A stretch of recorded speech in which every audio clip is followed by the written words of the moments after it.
Hey guys, how's it going? My name is Adam. How to recover deleted contacts on iPhone.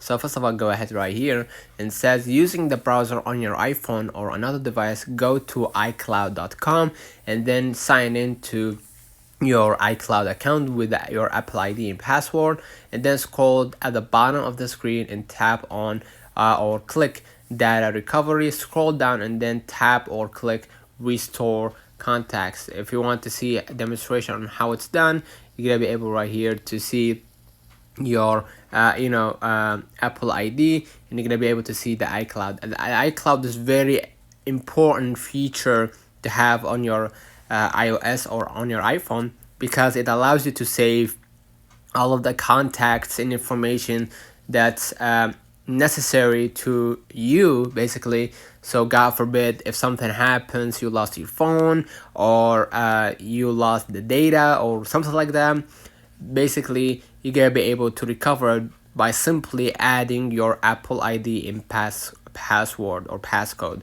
You're gonna be able to recover the apps, the contacts, the photos, the videos, everything that you saved on the cloud will be appearing on on your iPhone screen, basically, right? Everything will fall in order. So basically that's it. Let me know in the comments if this video helped you. Don't forget to like and subscribe. Thank you for watching.